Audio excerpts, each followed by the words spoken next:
A continuación, Nuevo Poder.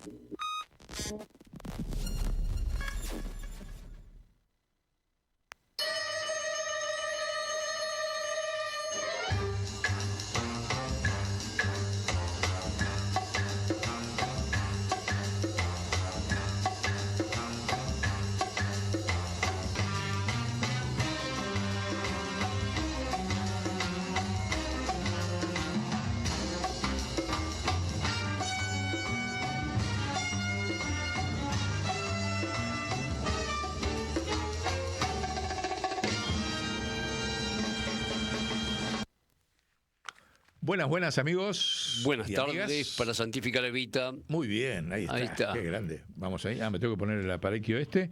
Saludos Sí. allá a la Enterprise.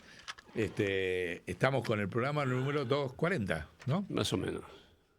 ¿Cómo van? Saludos ahí a Guillermo, a Alberto, y ahí vi que llegó Marcos también. Uh-huh. Bueno, en este tríptico de programas,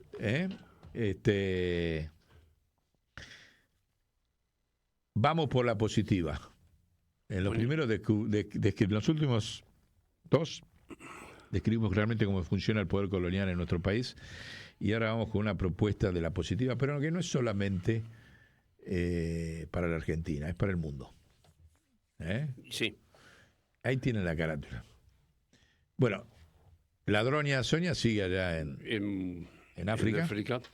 Ya veremos por qué país anda. Ahí es muy, muy fuerte. Le voy a decir que vaya a Egipto, que son sus antepasados, raíces. porque acaba esta semana de movilizar 40.000 tropas los egipcios al límite con Gaza, porque Israel anunció que en septiembre terminan con todos los gazatíes, terminan de invadir la zona, limpian de gazatíes, y entonces, como lo que quieren es que se vayan todos a Egipto, el plan genocida es eso, es obligarlos a irse a Egipto. Uh-huh. Y Egipto no acepta en esas condiciones el ingreso porque sabe que adentro se le mete la hermandad musulmana, que es la que banca la OTAN, que es la que banca Hamas. Entonces, metido, se imaginan, 2 millones de tipos se te meten dentro del país, con la OTAN infiltrada en la hermandad musulmana, que ya lo sacaron, porque habían intentado agarrar a Egipto, y el gobierno de egipcio lo sacó a todos. No. Entonces ahora movilizó 40.000 tropas, O sea que los gazatíes están atrapados entre el fuego israelí, el ataque israelí, la invasión israelí, más que fuego, la invasión israelí, y Egipto, que le dice en estas condiciones no. Y puso 40.000 tropas. Eso no salió en ninguno de los medios coloniales. Así que, dado que Sonia anda por ahí por África, le pedimos que vaya de corresponsal a ese límite tranquilo, una zona entre 40.000 soldados egipcios y 2 millones de palestinos. Y bueno, esperamos sus reportes de experiencia de allá. Pero vamos a este programa, que es, pongamos la carátula ahí, el Che no guerrillero. Atención a esto, porque es el Che borrado de la memoria y del relato colectivo por el sistema. Uh-huh. Para vencer a la OTAN en América Latina. O sea, es el Che versus los dos jefes de la OTAN, que son Trump y Netanyahu. Los demás presidentes son todos complementos, digamos, de la OTAN. Pero ¿por qué estamos haciendo esto? Expliquemos un poquito, porque la gente no va a decir, bueno, ¿qué es el Che de Praga no guerrillero? Uh-huh. ¿No? El Che, y con esto empezamos un revisionismo de la historia del Che, que está documentada, pero está borrada del relato, y hay que resignificarla para adelante. Fíjense que nosotros agregamos que es el Che que no aceptaba ningún tipo de imperialismo, ni socialista, ni capitalista. Era el Che más peronista que hubo, ya, y lo dejó en este libro, escrito, que tuvimos el honor de, y que ahora va a empezar a circular de nuevo, Su mano derecha, El camino del fuego. Le deja ahí, cuando se va a pelear a Bolivia, después de toda una trayectoria que vamos a recopilar acá, el manual donde dice que toda la economía política marxista está momificada, dogmatizada, que perdió energía y que por lo tanto lo que tienen que hacer los revolucionarios del mundo es un nuevo manual de economía política que sea un grito de los países en desarrollo. Ese fue el último mandato del Che. Y no le importaba si era socialista o no socialista. Por eso el Che vino a ver a Frondizi. No vino por nada. A un desarrollista. ¿Se acuerdan que todos dicen que por eso cayó Frondizi? Después se fue a tratar de hacer las revoluciones en el mundo. Primero se fue a tratar de convencer a Mao de que financie la liberación de los países y que apoye a Vietnam. En la segunda entrevista con Mao, como Mao se negó, el Che se desmayó. El único momento en que públicamente se desmayó el Che fue ahí. Pues no podía creer que los países socialistas, en lugar de apoyar la lucha de liberación de los pueblos, se estuviesen peleando como se estaban peleando la Unión Soviética y China, y lo dejaban solo a Vietnam. Y esto lo expresó después él en muchos libros, muchas cartas y en su discurso de Argelia, donde denuncia explícitamente que hay una coincidencia de los imperialismos socialistas o capitalistas para frenar a los países en desarrollo. Todo lo que estoy diciendo está documentado, ¿eh? No hace falta. Esta historia está borrada, entonces cuando se habla del guerrillero heroico, del tipo que se fue a las revoluciones a morir, no, ¿sabes por qué fue a morir? Porque fue primero a pelearlos a todos, y en esas peleas él fue documentando con un montón de documentos, que es lo que nosotros empezamos a reivindicar ahora, cuando fue presidente del Banco Central, cuando fue ministro de Industrias, hizo teoría sobre lo que hacía. Y esa teoría es la que ahora vamos a invitar a todos a recuperar, a leer, porque no solamente los marxistas las han olvidado, sino que el resto de los pueblos no han captado la potencia que tenía ese planteo del Che y que está en este libro que acabamos de decir, El Camino del Fuego, que editamos por primera vez en el año 2001 en forma simultánea, en La Habana y en la Argentina, ¿sí? Donde el Che demuele, dice, la ciencia marxista del Manual de Economía Política Soviética es mentira, no es científica. ¿Sí? Y ya lo había dicho antes en un debate en el año 61 al 63, que invito a todos, ahí por ahí no sé si lo tenemos, con Mandel, con Bettelheim, se arman unos debates internacionales desde Cuba, donde Lenin y Marx quedan chicos. Así como se los digo, ¿eh? Reconocidos por muchos, porque el Che plantea los problemas de la transición a un país socialista y cómo funciona la economía en un país socialista. Si funciona la ley del valor, no funciona la ley del valor, ¿con qué se lo puede sustituir? El poder interesante que tienen los monopolios para planificar, y entonces entra en un enfrentamiento brutal, teórico, público, documentado, sobre la ley del valor, y sobre la transición del capitalismo al socialismo, y pelea con la Unión Soviética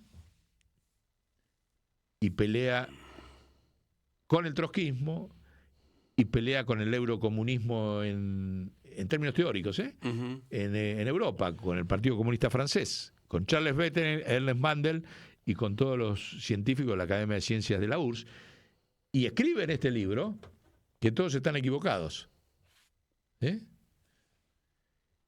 Y eso lo plasma en la acción.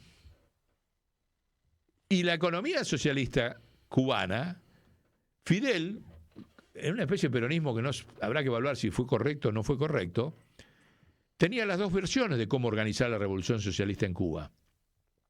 O con el sistema presupuestario de financiamiento, que era lo que planteaba el Che, así lo llamaba, SPF, o el cálculo económico, que era el que planteaba la Unión Soviética, los eurocomunismos, donde cada empresa tenía que ser autónoma. En el sistema presupuestario de financiamiento del Che, decía no, en un socialismo no, la planificación tiene que estar centralizada. No puede cada empresa andar por su lado haciendo sus planes, porque así se retorna al capitalismo. Y lo pronostica en este libro y es lo que pasó. Es lo que pasó. Dice, la URSS va a caer. En el año 66, en este libro, el Che pronostica que la URSS cae, porque esos dos sistemas de socialismo distintos y contradictorios absolutamente es el que se refleja en estos documentos históricos que están de cómo es la transición en el mundo hacia un sistema revolucionario. Si es por el cálculo económico o por el sistema presupuestario de financiamiento. ¿A qué cuento esta historia? Porque está olvidada, la traigo, es para documentar, es larga, no la vamos a desarrollar acá, pero es muy rica. Pero ¿qué es lo más interesante? Fidel, ¿qué hizo? A la parte agraria le dio la solución soviética de Cuba, sistema de cálculo.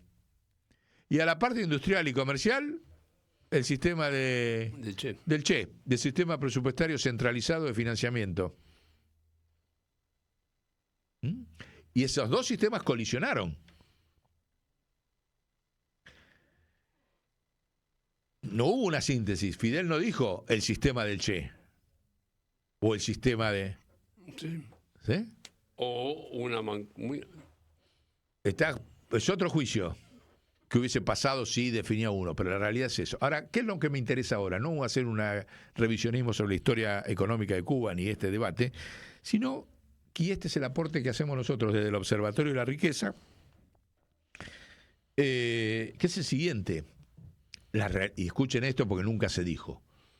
En el mundo ni se escribió. Ahora lo dijo y después lo van a ver, a empezar a ver escrito en libros míos. La realidad del mundo hoy es que el sistema mundial funciona con el sistema que dijo el Che. Sistema presupuestario de financiamiento. Te van a decir, ustedes están locos, si está el capital. No. ¿Por qué? Porque atrás de esos debates del Che estaba la discusión sobre la ley del valor trabajo. Si la ley del valor trabajo podía gobernar la transición del capitalismo al socialismo, todos esos debates que están atrás de eso que acabo de decir.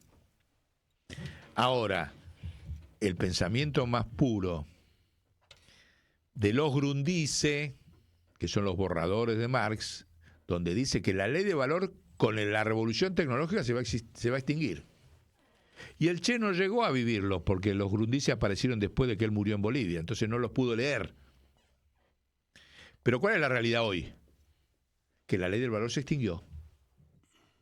Como lo hemos visto, no solamente eso, sino libros como el de Jeremy Rifkin y otros autores que han demostrado que hoy el sistema mundial no funciona más por ley de valor trabajo, ni por políticas keynesianas, ni por políticas neoliberales de la utilidad marginal, como es la que pretende imponer estos hijos de puta coloniales de Milei y otros en la América Latina. Funciona por una red mundial de subsidios. La red mundial de subsidios es lo que proponía el Che. Así como lo escuchan. El Che, en su descripción, que ahora no lo voy a decir porque es muy largo, lo vamos a hacer en otro programa, el Che decía claramente de que en el sistema presupuestario decía no aceptaba de que hubiera mercancía en circulación entre el sector público y el privado. Tenía el concepto de dinero. El dinero no puede ser banco, no puede estar en los bancos. Interpelaba el sistema de dinero porque la Unión Soviética adoptó el sistema de dinero y de bancos del Fondo Monetario. Y el Che decía, no tiene que haber ningún respaldo en oro para el sistema monetario. En el socialismo, en el sistema presupuestario de financiamiento centralizado, que después puede ser socialista o no socialista, de hecho lo que hicieron los chinos. Los chinos hicieron el modelo del Che, con la hegemonía del sistema presupuestario. Lo hicieron, los chinos no llegaron a donde llegaron por el cálculo económico de cada una de sus empresas. Pusieron en práctica la doctrina del Che. Sistema presupuestario de financiamiento, y el dinero, y escuchen esto, que es el corazón del asunto, es dinero matemático, decía el Che. No es capital acumulado en un banco, donde las empresas libremente lo utilizan para sus planes. No, la sociedad aumenta la productividad en forma conjunta, que lo venimos viendo por todos lados, y ahora vamos a poner algunos casos pedagógicos para que se entienda cómo el sistema presupuestario de financiamiento que pensó el Che está sosteniendo el sistema mundial hoy, pero no se visibiliza por las consecuencias políticas que tendría. el sistema mundial funciona por red de subsidios, ya no funciona por ganancias monetarias porque no hay más ley del valor. ¿Y qué es el sistema presupuestario de financiamiento? Es la emisión de dinero matemático. ¿Qué son?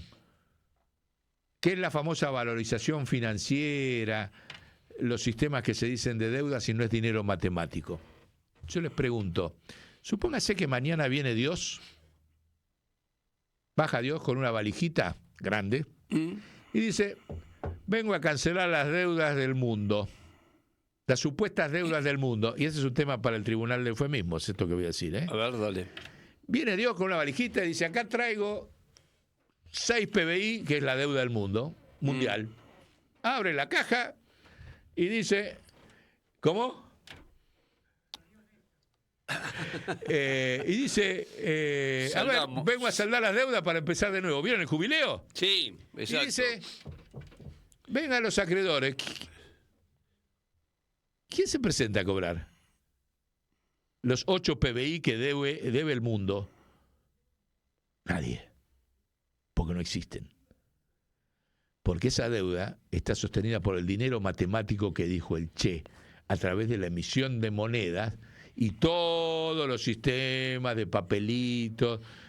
Papelito de colores, como Papelito dice. de colores que son los fondos de pensión. Entonces va a presentar uno que dice, sí, yo tengo la acción, yo vengo a cobrar porque tengo una acción, porque soy un trabajador que tengo una acción en la General Motors.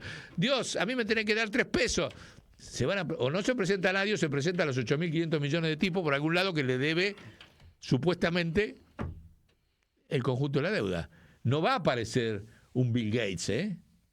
No va a aparecer el BlackRock. Sí, la JP Morgan. No va a aparecer. Porque atrás de BlackRock está diciendo, no, pará, pero yo no te la debo, la plata no es tuya, la plata es de la Reserva Federal. Y la plata que emitió la Reserva Federal para dársela al BlackRock, ¿de quién es? Es de la sociedad. Está socializada la propiedad de los medios de producción y del dinero matemático que el Che decía que era el gran déficit del pensamiento marxista de los países, de los socialismos reales. Dinero matemático, no moneda. Fíjense, no lo voy a extender acá, yo dije un ejemplo pedagógico para provocar, imagínense eso, porque el único que puede venir con 8 PBI es Dios. Claro. Es una valijita, no imagino a nadie que venga, che, muchachos, acá traigo, entonces llama a los chinos, acá te traigo un poquito de yuanes, a vos los japoneses, todo. Y no hay. ¿Por qué? Porque el dinero ese no existe. Es una simulación de poder imperial del racismo monetario que mantienen los imperios. No es una realidad. Ahora, como están basados en un proceso donde la ley de valor ya no existe, si no hay ley del valor no hay acumulación de capital. Ahora, todo tiene que ser, porque evidentemente todo sigue funcionando, ¿eh? Sí. Todo, fíjese otro ejemplo claro, salgamos de Dios, dejémoslo a Dios tranquilo, que está buscando ahí quién le cobra, a quién le paga. No hay mayor sistema presupuestario de financiamiento que el movimiento de todo en el mundo. Cuando digo de todo, es todo, ¿eh? Desde la gente todos los días que se sube a un subte, se sube a un tren, porque se toma un taxi porque no llegó la niñera, entonces llega tarde al laburo. Todos esos sistemas que funcionan, o se toma un avión, que hoy mi yerno se fue a hacer un intercambio a la Patagonia y se tomó un avión, o todos esos sistemas del movimiento físico, de las cosas, de los bienes, qué sé yo, ahí no hay ninguna acumulación de capital. Es toda una red mundial de subsidios, los subtes, los colectivos, los aviones, la fabricación de aviones, la fabricación de barcos, está sostenido por una red de emisión de moneda, por dinero matemático, no por acumulación de capital. Tráigame algo, ustedes se dan cuenta de la dimensión física de todo lo que se mueve en el mundo todos los días, y nadie acumula capital con ese movimiento. ¿Y cómo sigue funcionando? Si no se acumula capital, si no hay ganancias, porque está el dinero matemático que dijo el Che. El sistema presupuestario de financiamiento es lo que mantiene el movimiento del mundo de todo, desde de personas hasta bienes y servicios. Es lo que, ¿dónde está el dinero matemático que mantiene la atmósfera, por ejemplo, los satélites? Hay montones de otros casos, para ser pedagógicos, pero lo que hay que entender es que el Che dijo, no voy a entrar acá en detalle porque si no se va a hacer muy, muy largo. El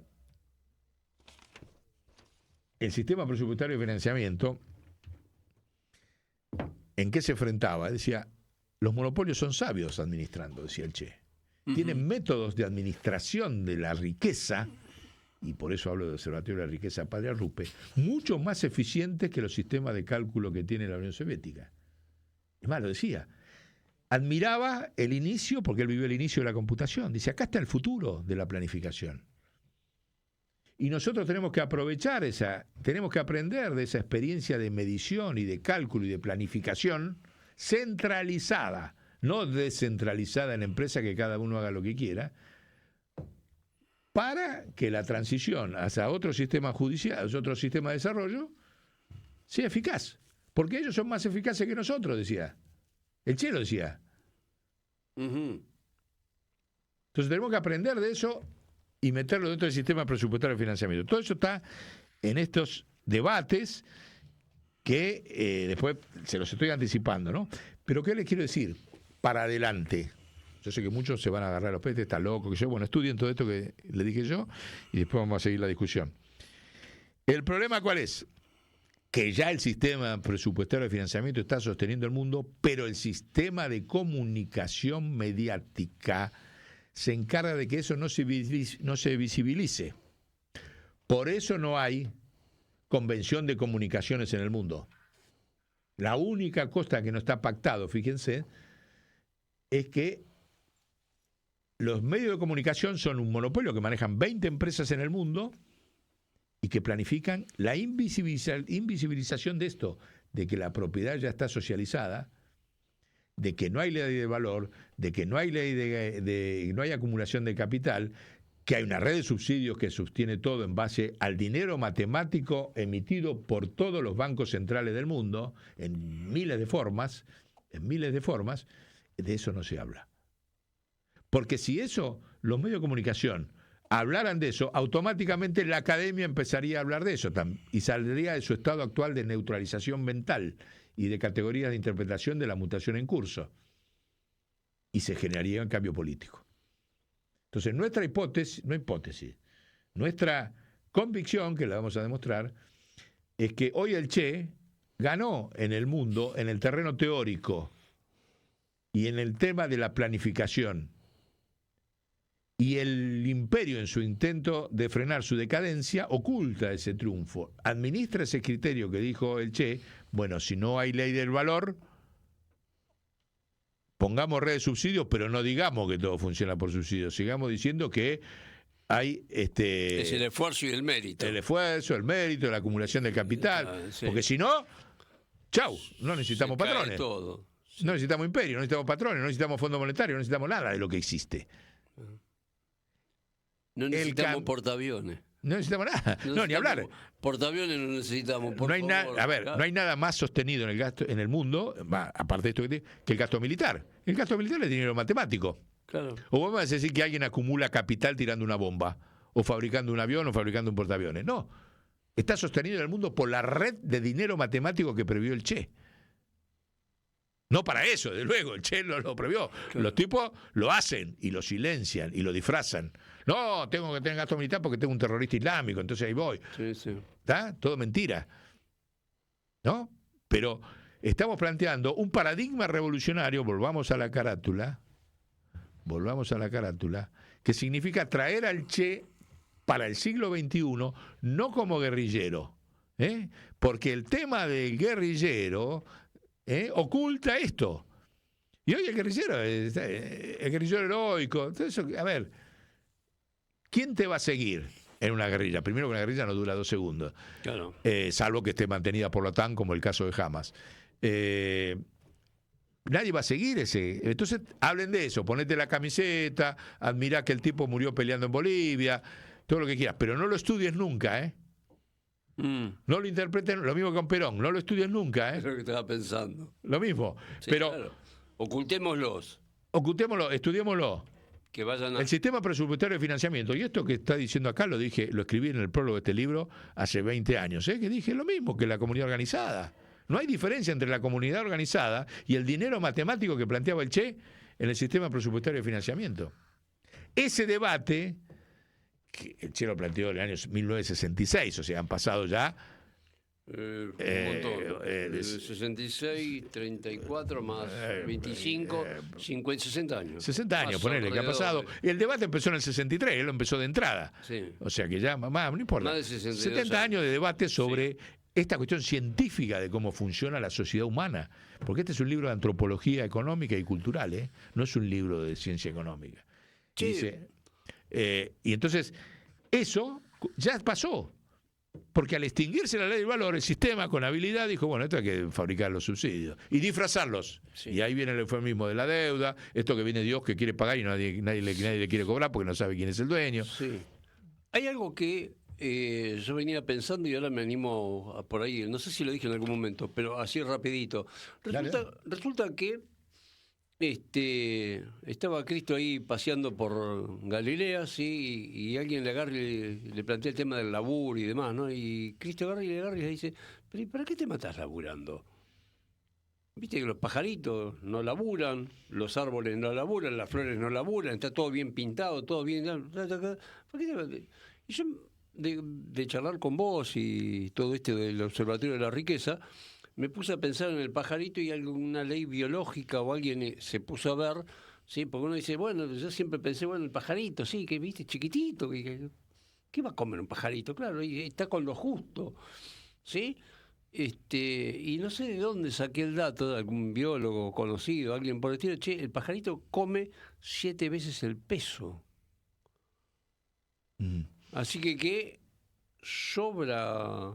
Sí, hay comida para alimentarse 7 veces el peso, es decir, tenemos todo, está todo a disposición. Es decir, el tema de la supuesta riqueza, ¿sí? como un eufemismo.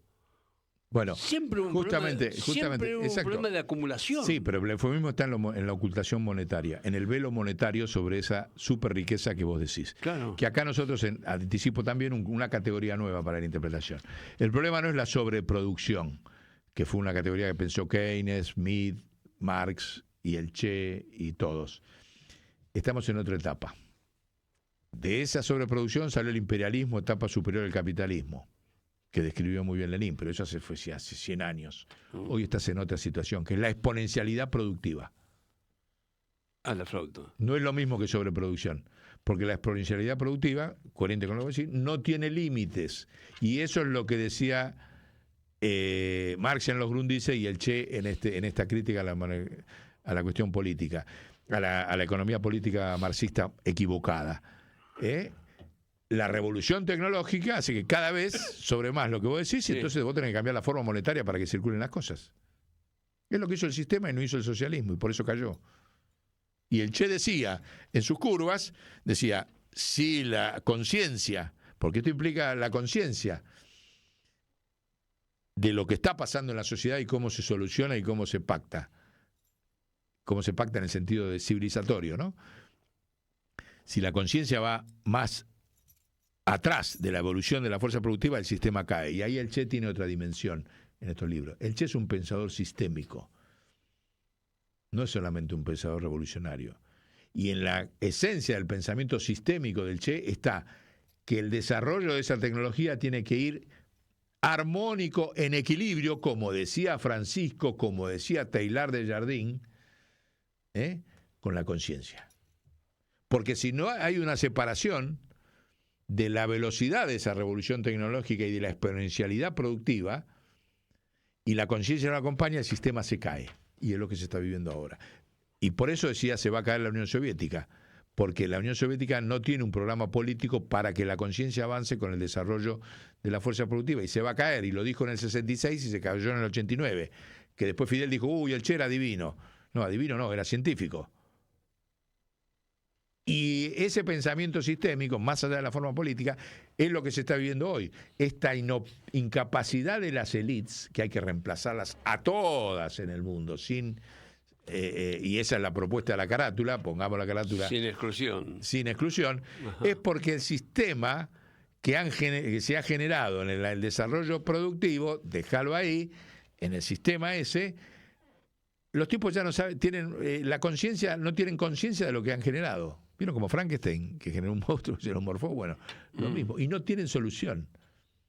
La única solución es la que planteó el Che, actualizada para el siglo XXI, que es lo que ahora no vamos a expandir en detalle, pero lo vamos a seguir haciendo en otros programas. Por eso nosotros ponemos el Che de Praga, porque esto lo escribió el Che cuando los dos imperialismos, de común acuerdo, dijeron, sacalo del medio, sí, y lo metieron ahí 60 días en el freezer en Praga, después de sacarlo del África, y después, bueno, ya sabemos la historia, pero déjalo ahí.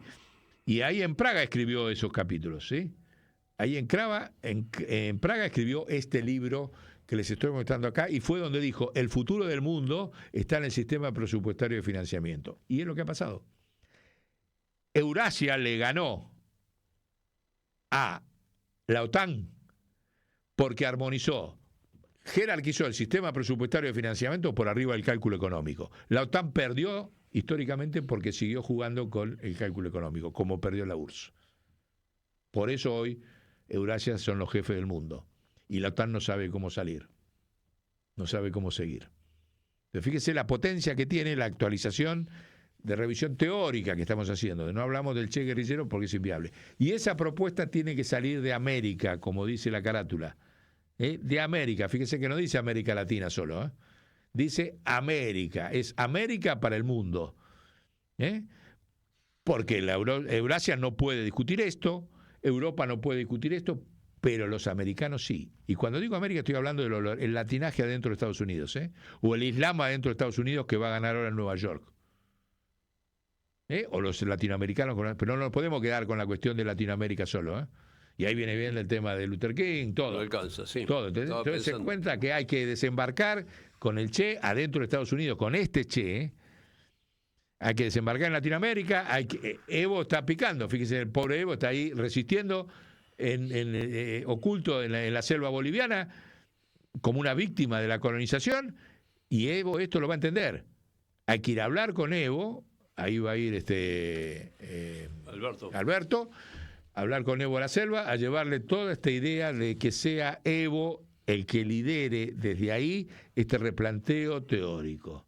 Lo voy a acompañar, no lo voy a dejar solo a Alberto, porque pero Evo tiene todas las condiciones, porque Evo sigue resistiendo, está ahí oculto, habla, dice, saqué el 20% de los votos en Bolivia. La iglesia lo traicionó, como ya lo había traicionado a Francisco, ahora lo traicionó la iglesia a Evo, y con la democracia que está, pero el tipo sigue estando ahí. Entonces, Evo es uno de los objetivos para que encarne, es uno de los objetivos. El otro puede ser que el peronismo haga honor y recupere como bandera a Che. Capaz que sí, capaz que no, no depende de nosotros lo vamos a proponer. Lo mismo el Islam. O sea, iglesia como institución central, porque este pensamiento del Che es el mismo que de Teilhard de Chardin, del padre Teilhard de Chardin, uno de los ideólogos centrales que inspiraron el Concilio Vaticano II. No hay diferencia, y escuche con esto y termino en un planteo concreto, no hay diferencia entre el sistema presupuestario de financiamiento con dinero matemático que planteaba el Che y el destino universal de los bienes, que es el corazón de la doctrina social de la Iglesia. Chan, chan. Nos vemos la próxima. Y se lo dejamos esto, pongamos ahí que lo tenemos al padre Molina, candidato, que va a ser en la Iglesia de Argentina, ya está siendo el factor de resistencia a Milei.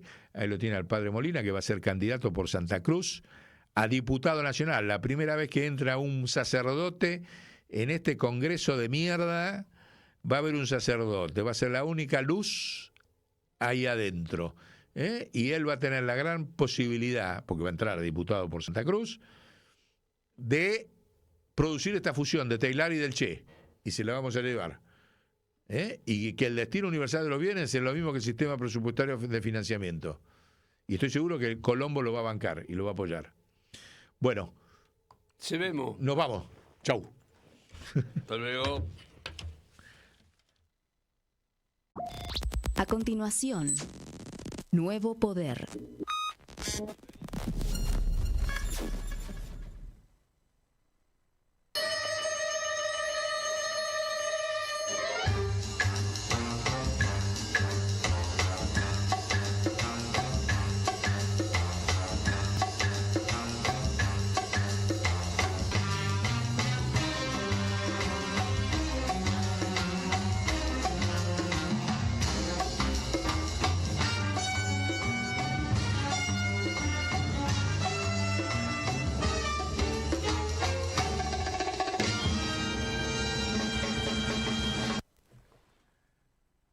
Buenas tardes, ¿cómo andan? Buenas Muy bien, tardes. muy bien. ¿Cómo ¿Qué andan?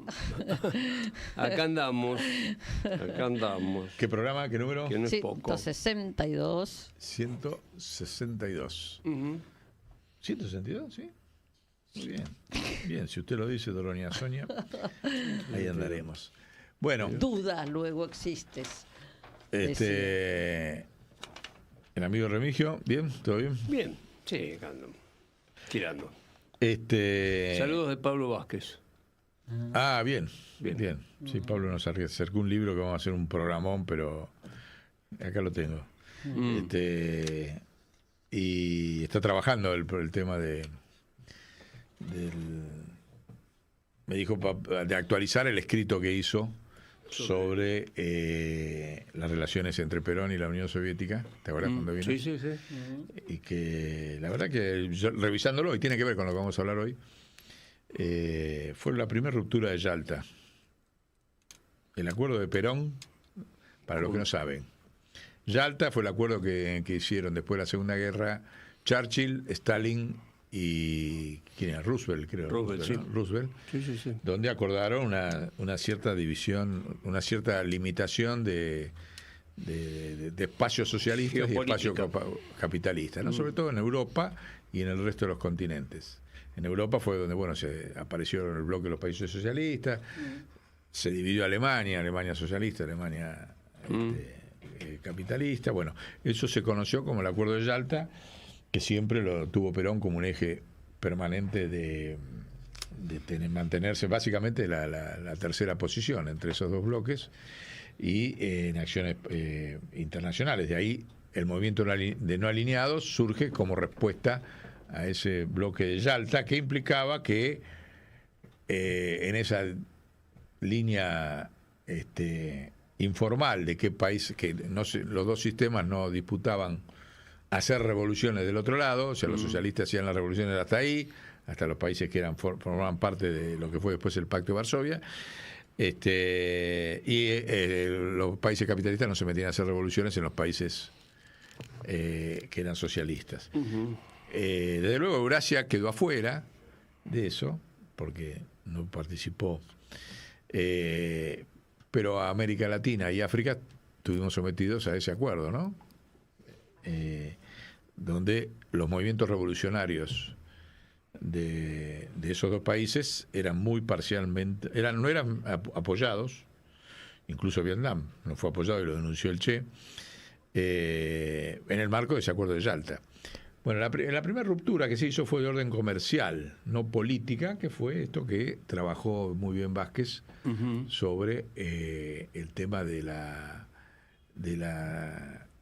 el acuerdo comercial entre Perón y la Unión Soviética, que fue la primera ruptura del acuerdo de Yalta, no en términos de revolución socialista, pero sí en términos comerciales. Y eso originó el bombardeo de la Plaza de Mayo del 55, como ya dijimos en otro programa. Así que todo lo que sea seguir enriqueciendo ese revisionismo sobre ese tema, y que tiene mucha necesidad hoy, ¿no? Por eso vamos un poquito a la tapa, ¿no? Ahí tenemos la tapa.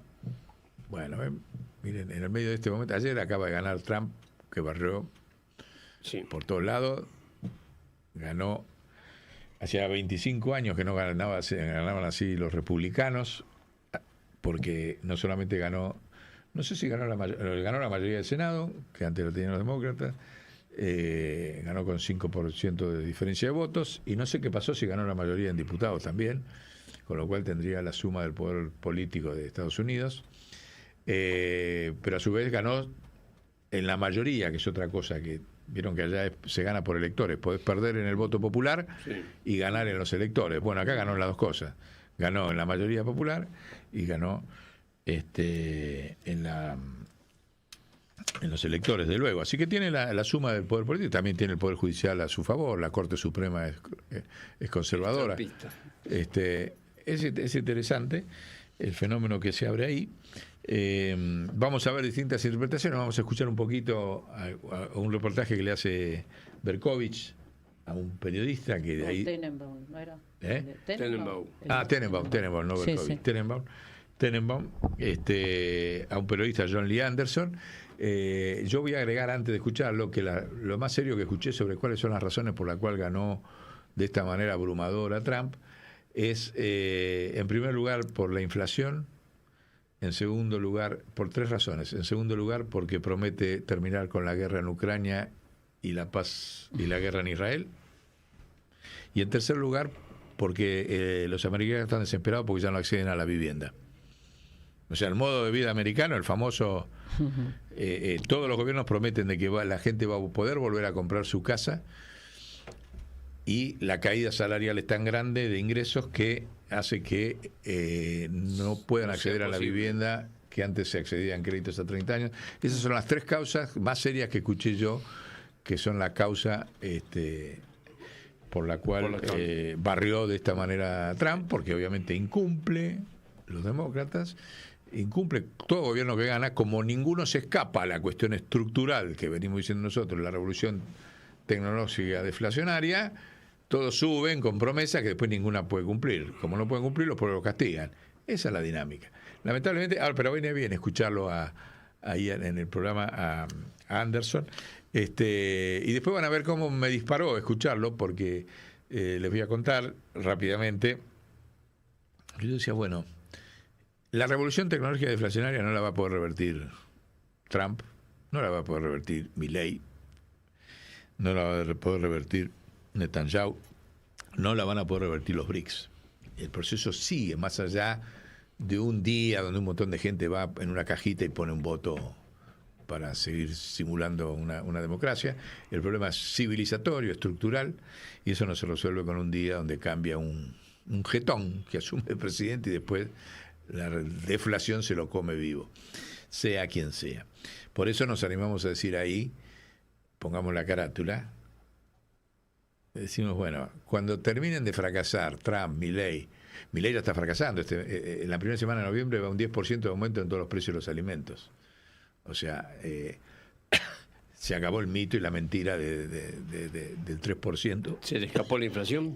Sí, en la primera semana de noviembre ya está en esos niveles. Y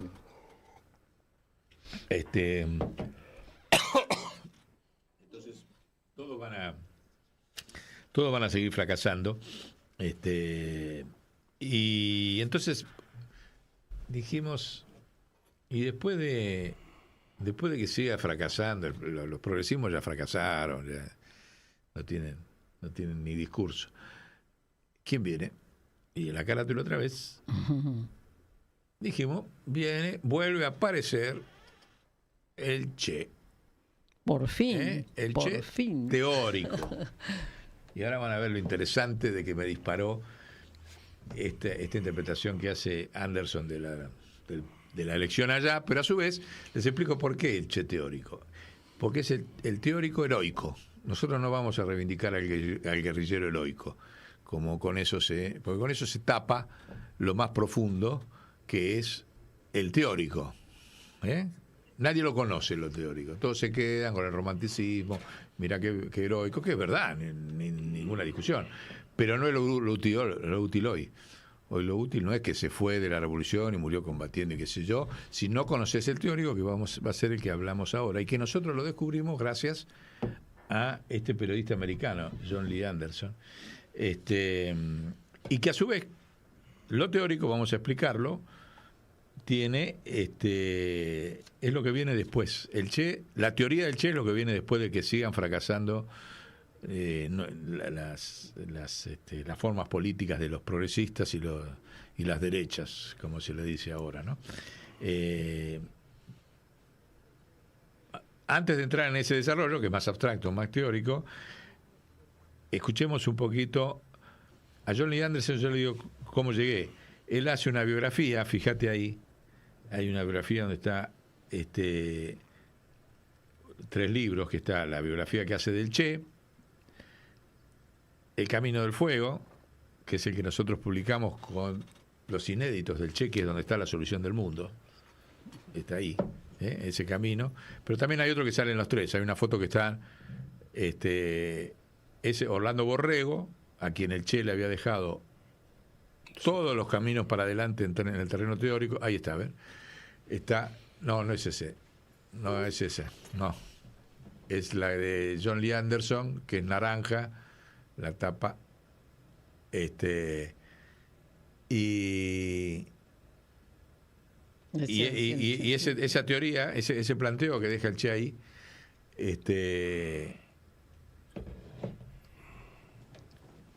bueno, no aparece, se digo. Bueno. Vamos a hacer una cosa, vamos a escucharlo a John Lee Anderson hasta que aparezca la tapa esa que digo. Escuchémoslo al reportaje y después explico. Escuchen lo que dice.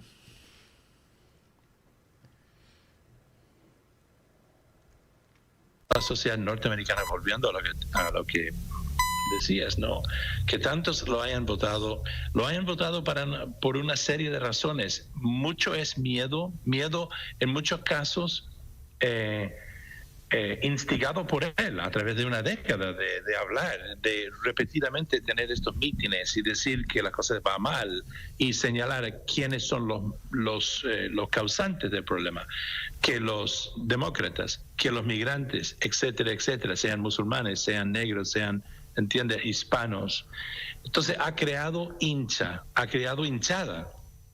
y la gente esa gente, los más MAGA, los más fervientes, tienden a ser gente, y aquí quizás sueno un poco elitista, pero tienden a ser menos educados, tienden a ser no solamente blancos, gente cuyas vidas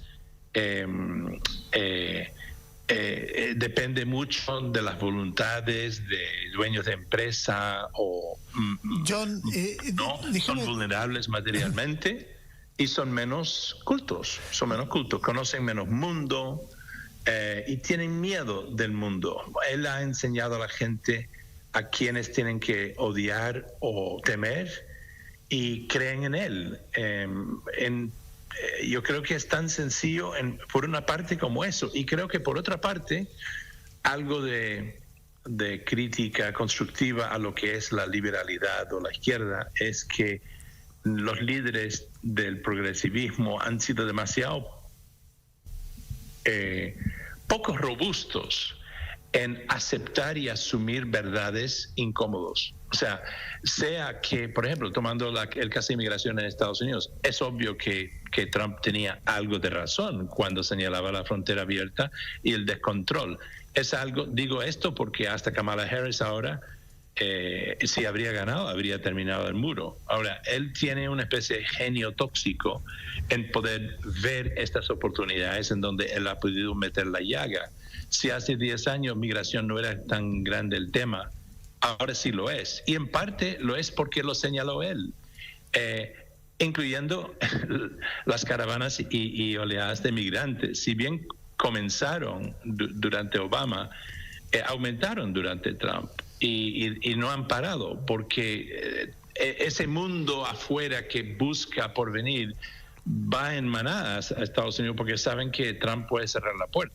Entonces, hasta cierto punto, así como instigó la conquista de Afganistán por los talibanes, hasta cierto punto él ha instigado la gran oleada, el gran éxodo hacia Estados Unidos, al norte que vemos en América Latina. Entonces, John Lee, déjame tratar de complejizar un poquito, porque hoy nosotros hablábamos de que hay momentos en que la gente está muy enojada y elige romper con lo que hay, o sea, votar a lo más lejos, aquello que existe más lejos de lo que hay. Esos momentos se puede llamar devienen en el surgimiento de líderes, como puede ser Perón en la Argentina. Perón fue uno de esos momentos. La gente estaba muy enojada con toda la élite que se había unido para proponer algo distinto al peronismo, y Perón expresó algo que nadie contaba con que existía en la política argentina. Era como Trump, un personaje fuerte, carismático, con otros valores en términos de organización social, pero era eso. Hitler es otro momento. No estoy diciendo que esto sea ni una cosa ni la otra, estoy contando momentos de ruptura, que la gente, en lugar de votar a cualquier dirigente político tradicional de la política alemana, votó a Hitler. Chávez en Venezuela fue otro momento de ruptura, que derivó en lo que derivó en Venezuela. Y entonces mi pregunta es por qué en este momento los procesos de ruptura se encolumnan. Entonces siempre hay líderes que dicen, che, mirá lo que está mal, que exageran, que no sé, que estimulan el enojo de la gente con lo que hay, pero el que entra puede ser un líder de izquierda o de derecha o un líder de populismo social como Perón, por llamarlo de alguna manera. Ahora, en este caso los que están ganando son tipos como Trump o Milei. Y entonces hay algo que pasa en los valores de la gente que los hace más permeables a este tipo de mensajes, porque no puede ser solamente la genialidad de un malo. No, así es. Y claro, yo creo que varias cosas han contribuido a eso, ¿no? Una sensación de, digamos, y algo de esto es abstracto, creo, que en el imaginario popular, contra, digamos, lógica, digamos, tradicional, Trump alega de que es antiguerra, por ejemplo, cosa que era siempre el terreno de los conservadores, ¿no? De guerrear en el mundo, de ser el americano feo, de caminar por el mundo, etcétera. Y ha logrado hacer creer a esa masa en Estados Unidos de que los demócratas en realidad son los guerreristas y él es el que va a proteger a ellos, ¿no? Es curioso porque él, por ejemplo, jamás ha ido a la guerra, es un chico de la élite, logró decir que no podía ir a Vietnam porque tenía no sé qué, un quiste en su talón de Aquiles, en fin, pero ha logrado apelar a ese electorado clase trabajadora o semi-trabajadora, lumpen, inculto, semi-alfabeto. En parte también apela a ellos por su celebridad, por la farandulería de sus años en la televisión, como parte de la vida social nacional, por su sentido de humor que logra entrar a la gente, por ser alguien como conocido y también aparentemente próspero. O sea, él representa un poco la cumbre del sueño americano en su sentido más básico, de ser rico y vivir en una torre dorada, punto, ya. Y andar en limusinas con mujeres escorts de Eslovenia, ¿no? Por un lado tienes eso, ¿no? O sea, que creo que y por otro lado algo pasó en los últimos 15 años, que es que por la parte demócrata o democrático, cívico, moderado de este mundo occidental, hemos visto una suerte de... Hemos visto gobiernos empujar la agenda social de una manera inusitada. Es decir, si bien costó décadas para ganar los derechos civiles de la gente negra, de las mujeres, inclusive eventualmente de los gays, desde el milenio para acá, hemos visto una aceleración en eso, ¿no? Y estoy hablando ahora lo que la derecha llama ideología de género, ¿no?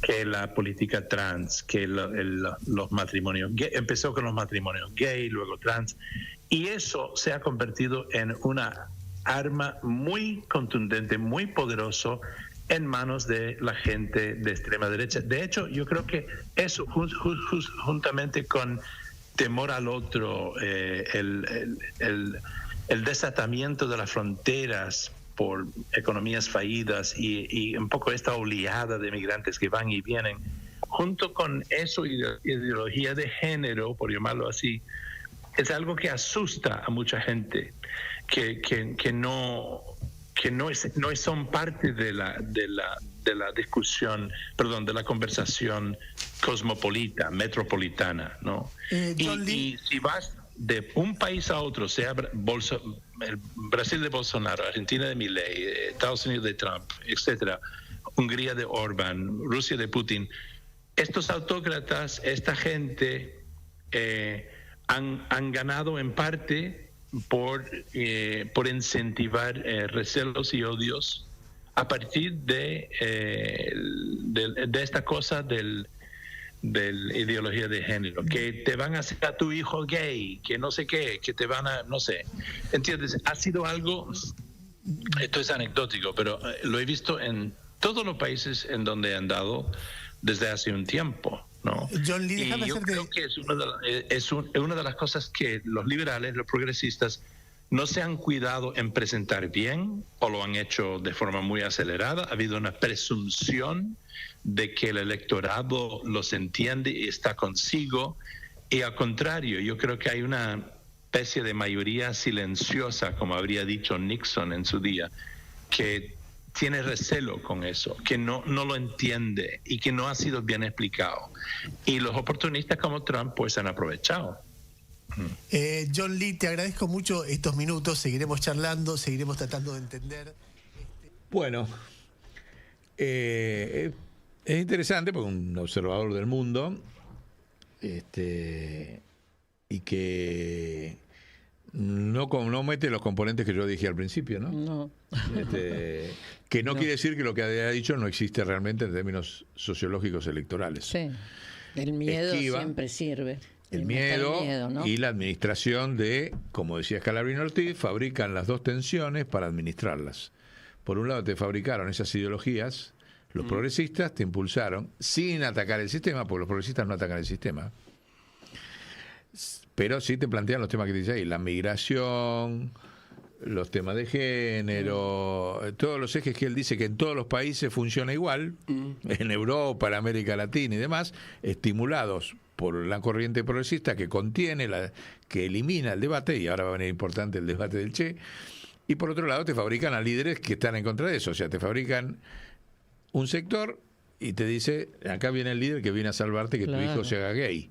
Claro. Eso lo vivió Lula, acá el triunfo de Milei está basado en uno de los elementos, es ese, o sea, claramente, y el kirchnerismo entró dentro de esas fantasías. Entonces, pero eso esquiva el problema que ya les dije antes. Aunque él reconoce lo de la paz, no dice que la gente lo votó porque Estados Unidos no quiere, el pueblo de América de Estados Unidos no quiere guerra, no quiere ir a Ucrania, no quiere ir a Palestina. Claro. Por eso los demócratas son los que están haciéndolo y te gana con la bandera de izquierda, no, la paz. Con esa bandera ganó Trump. Sí, que se dio vuelta, porque antes era el guerrerista, era él. Estamos hablando Ahora, de este resultado ahora electoral. claro, Estamos ahora hablando de este convenía resultado más electoral. esto. Vamos a ver qué hace ahora. El tema de que no hay viviendas, que es imposible el acceso a la vivienda, y el tema de la inflación y la deflación. Él habla de inflación y la deflación que ha carcomido el ingreso salarial de los jubilados, bueno, de todo lo que ya sabemos. Ahora, que no sé si quieren hacer algún comentario sobre lo que dijo Anderson antes de pasar a... No, eso, que me parece que digamos, decir a partir de qué puede ganar, digamos, captando qué es lo que la gente quiere y después poder hacer lo contrario cuando gobierna, no es novedad. Digamos, muchos hacen lo mismo. Captan primero el estado emocional del pueblo y después se dan vuelta cuando gobiernan. Bien. Para mí el problema que tiene la descripción de este gran descriptor es que está ausente el pueblo.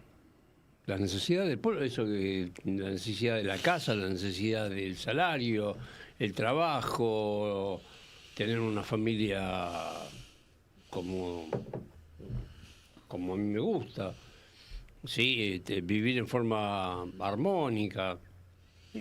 Para mí no. Claro, pero no llega a decir que los demócratas fracasaron en eso. Llegaron para resolver el problema ese y no lo resolvieron. Lo mismo que pasó acá, lo mismo que pasa en todos los países, pues no lo pueden resolver porque se meten en sistemas económicos sometidos a la revolución tecnológica deflacionaria, como está el mundo hoy, y entonces fracasan. Eso no lo dicen, porque entonces cambias el eje del debate. Claro. Aparece como un oportunista que, bueno, aprovecha que hay una masa de gente que tiene miedo al género o miedo a la inmigración o qué sé yo, me subo ahí arriba y llego a presidente, después veo qué hago. Bueno, pero cuando fue Trump presidente tampoco resolvió eso. No, pero es volvió. el mismo problema. Sí, pero ¿por qué vuelve? Digo, bueno, es lo mismo que decimos acá, a ver un poco de memoria. ¿Y por qué a ver volvió qué Milei? hacen. ¿Qué hacen? ¿Y por qué vuelve ¿no? Milei? Que vuelven. Que es lo mismo que vuelve a Macri, lo mismo. ¿Por qué vuelven? Porque vos cuando te sentaste no hiciste lo que tenía que hacer. El peronismo se sentó, el gobierno de Frente de Todo fue un fracaso total y te volvió a la misma dinámica. Que Claro. cambie un personaje, que no sea lo mismo. Vuelven y vuelven. Vuelven Pero es y una vuelven. alternancia, ahora lo vamos a ver. Es una Claro. alternancia entre los Claro. progresistas y los conservadores. Claro. ¿Saben por qué? Y ahora aparece, vamos al fondo. Porque hay un Yalta del siglo XXI. Y acá viene el fuego, echar leña al fuego. Hay un Yalta del siglo XXI que administra la alternancia de progresistas y conservadores en el mundo. Ese Yalta, ahora lo vamos a ver. El Yalta 1, como ya lo dijimos, fue ese orden que duró hasta que duró el patrón oro en el mundo, hasta el año 70. Después de ahí se empezó a construir un nuevo Yalta que hoy funciona entre los BRICS y el Fondo Monetario Internacional. Disculpen a los que tengan una gran esperanza en los BRICS. Yo tengo, pero muy pocas, y no las de fondo. Ahora vamos a ir al desarrollo de eso. Pero por eso la carátula. Volvamos a poner la carátula, porque fíjense en la carátula. Nosotros decimos el Che de Praga. ¿Quién es el Che de Praga? No es el Che de Bolivia, no es el Che de Cuba, no es el Che que caminaba por iba a visitar todos los líderes del mundo para que financien los movimientos de liberación en todo el mundo. El Che de Praga es el Che teórico, que es el que hace falta hoy, porque una guerrilla dura un segundo, no puede ni nacer.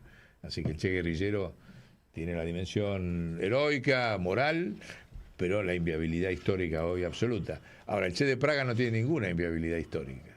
Tiene una vigencia total. Y vamos a poner ahí un adelanto. Ahí sí, volvamos a cómo llegamos al Che de Praga nosotros. Y nos digo nosotros porque nosotros fuimos lo que publicamos por primera vez junto con Orlando Borrego al Che de Praga. Pongamos la carátula de John Lee Anderson con la biografía. Cuando sale esa biografía que escribe Anderson, que era para el 30 aniversario de la muerte del Che, yo la compro, la leo, y hay una fotito, que es esa, como 600 páginas tiene, muy completa, es de las más serias que se hizo sobre la historia del Che, y hay en la parte de fotos de la biografía, hay una fotito donde está Orlando Borrego con él, y dice, en los 5 años que estuve investigando la historia del Che en Cuba, a lo que no pude acceder fue a los papeles, los manuscritos para una nueva economía política que le dejó el Che a Orlando Borrego cuando se fue de Cuba. Cuando yo leí eso, dije, si un tipo como este no accede a eso, ahí hay oro en polvo. Y allá fuimos. Con nuestros contactos en Cuba, logramos encontrarlos con Orlando Borrego. Si ahí pones las fotos de Orlando Borrego fue el segundo del ministro, cuando él fue ministro de Industrias, él fue el viceministro. Ahí está, amigo nuestro. Se hizo amigo a raíz de esta búsqueda que hicimos a partir de esta biografía. Y entonces fui y lo logramos persuadir de que nos dejara leer esos papeles manuscritos por el Che. Esa foto es fundamental porque ahí esa foto es, fíjese que está el Che sin barba, es cuando se está entrenando para ir a Bolivia en un lugar secreto llamado San Andrés, igual que la Universidad de San Andrés de acá, pero San Andrés se está entrenando para irse a Bolivia, y entonces lo llama a Orlando y le dice, mira Orlando, acá te dejo los manuscritos que escribí en Praga, donde destruye el manual de economía política soviética, que era la Biblia de todos los partidos, de todo el socialismo del mundo, no sé si el de China, ¿no? Pero del resto de los socialismos sí. Creo que no. Y que a su vez... Después te digo por qué, pero creo que no. Dale, sí. No, porque creo que hace la misma crítica. Es más, hablando con un compañero me dice que la crítica que vos vas a decir la hizo primero Mao. Pero ¿en dónde está? No. No, bueno, eso es primero, segundo. No, sí, pero... está, Que tenía aparte- enfrentamiento con la Unión Soviética, sí. Sí. Sí, ¿no? sí. Pero la hizo en algún documento, en esas polémicas, sí estaba, pero no sé si el mismo contenido. Buscala, bueno, buscala a ver cuáles son para comparar. No digo que no, pero él acá hace una destrucción del Manual de Economía Política Soviética en este libro, donde dice que primero pronostica, yo no escuché que Mao diga que la Unión Soviética va por este camino al capitalismo. Yo no lo leí en ningún lado. Y él demuestra científicamente cómo la Unión Soviética en el año 66 dice que la Unión Soviética iba al socialismo, iba al capitalismo de vuelta, y lo explica científicamente por qué. ¿Y por qué estamos trayendo esto acá? Porque lo que él plantea ahí es necesario ahora, cuando termine, ante la crisis del progresismo y la crisis que va a seguir de los conservadurismos, ese debate hay que volver a traerlo. El debate que planteó el Che, que tiene 3 momentos, ahora lo vamos a ver, es la única forma de resolver el problema de un nuevo salto civilizatorio. Hay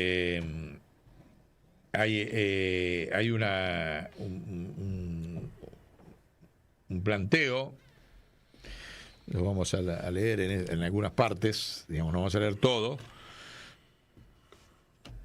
donde este manual. Mire, vamos a hacer una cosa. El Che, estamos hablando de revisionismo, fue el principal revisionismo del sistema, fue el principal revisionista de los sistemas socialistas reales existentes.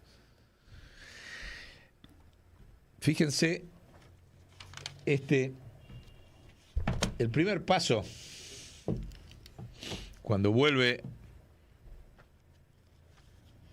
él va al Congo, él en un momento dice que hay que salir a hacer las revoluciones en todo el mundo. El acuerdo de Yalta no lo deja hacer eso.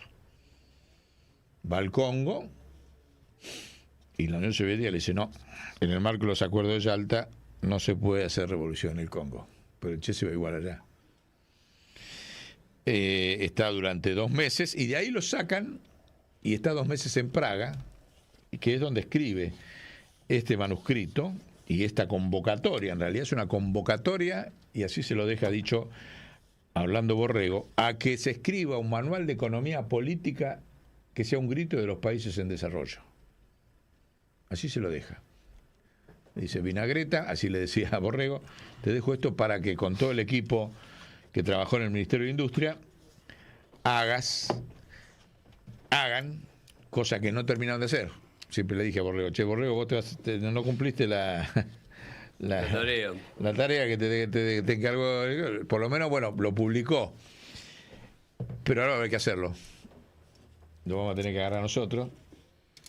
Los ratos de ocio. Porque están las condiciones históricas para hacer eso. Estoy leyendo que lo primero que hizo, la primera vez que se va, antes de irse al Congo, lo llama a Borrego y le da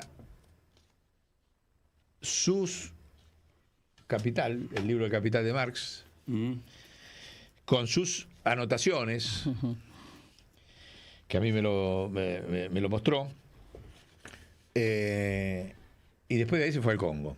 O sea, primer hecho, escuchen hecho teórico, cuando decimos que estamos hablando de un teórico,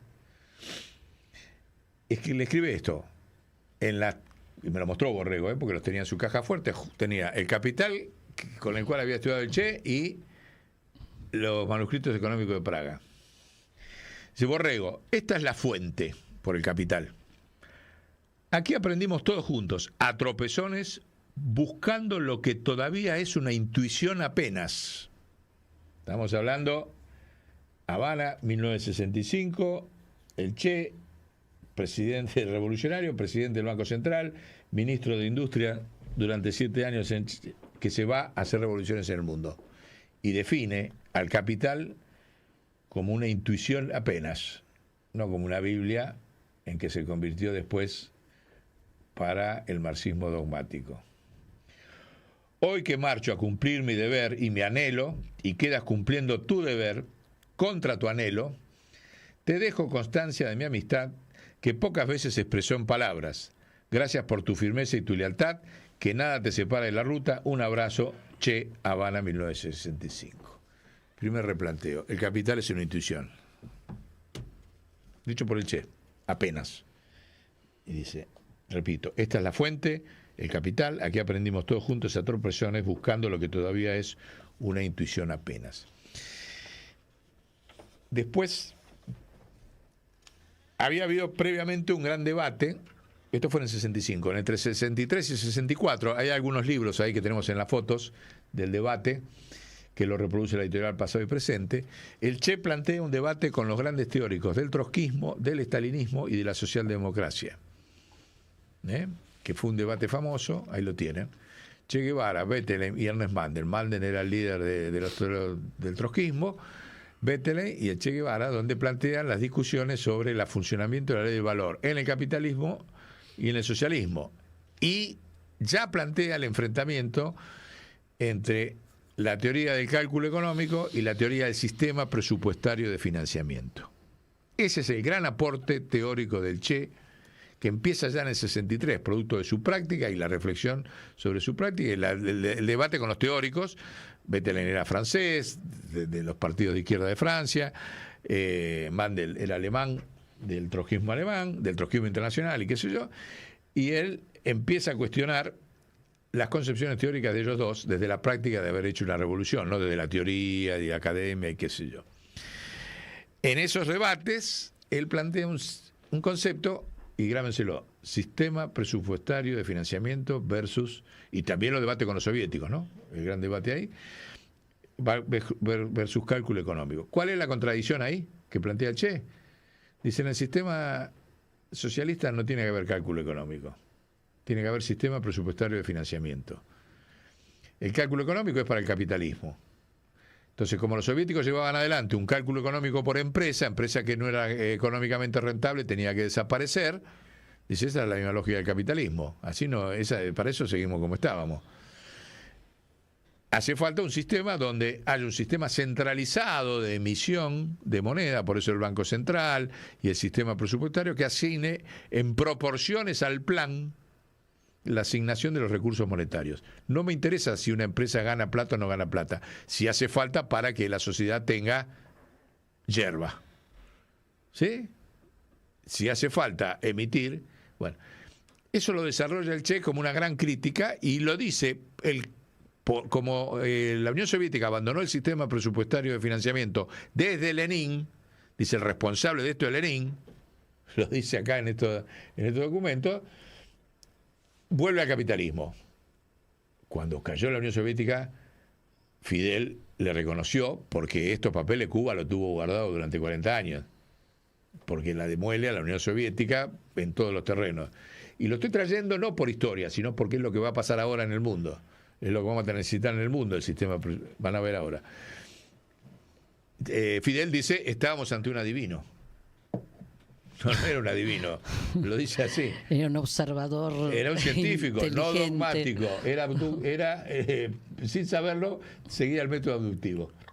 Y lo vas a encontrar acá en muchos de los críticos. Su propia inteligencia, digamos, Espontáneamente. sensibilidad y Claro. observación En cambio, y práctica los concreta. dogmáticos se aferran a 4 o 5 bastones para andar en la vida y no se animan a desestructurar y recrear y crear. Bueno, entonces el Che fue calificado de adivino por parte de Fidel porque su pronóstico se cumplió.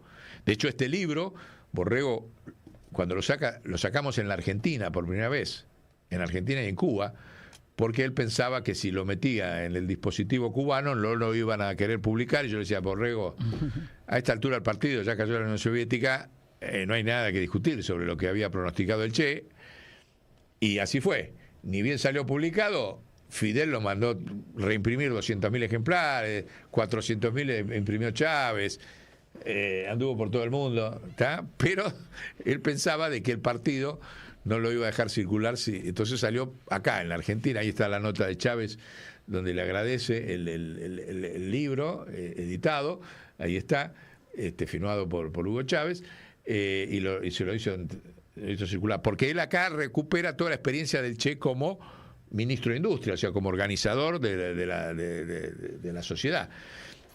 aparte de estos escritos, está eso, donde... bueno, entonces, volviendo a lo más importante, para adelante, el sistema presupuestario de financiamiento, y acá sí me hago cargo de algo absolutamente novedoso, disruptivo, que lo vamos a desarrollar científicamente por escrito, con más tiempo obviamente de lo que tiene un programa, y es lo siguiente.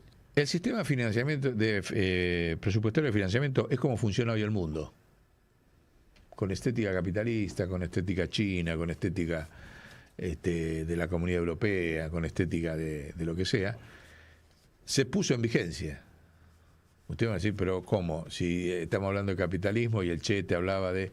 No, el Che en términos científicos económicos te estaba planteando que el sistema tiene que funcionar por los objetivos de un plan y emite moneda para cubrir los objetivos del plan, independientemente de si hay ganancia o no hay ganancia.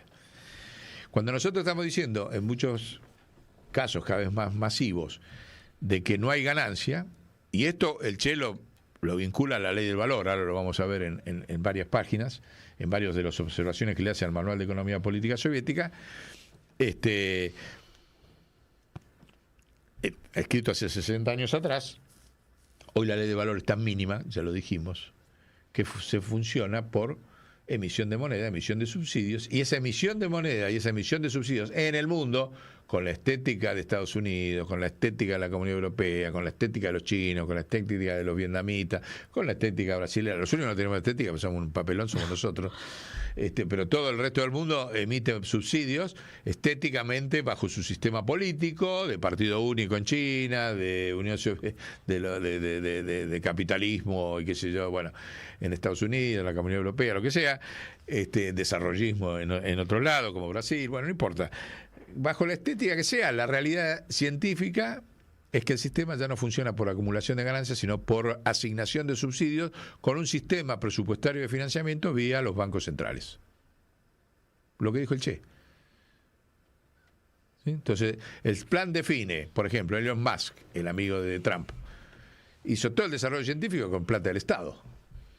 Tesla, todo, la plata la puso el Estado. En algún momento, ese órgano X definió, bueno, vamos a desarrollar la tecnología X, vamos a desarrollar estas empresas, pues después habla adentro de corrupción, ya sabemos todo cómo funciona, qué sé yo, pero la realidad es que hubo un plan donde le asignaron la emisión de moneda para determinados desarrollos tecnológicos o funcionamiento internacional, o BlackRock, ¿quiere más sistema presupuestario de financiamiento que el de BlackRock en el mundo?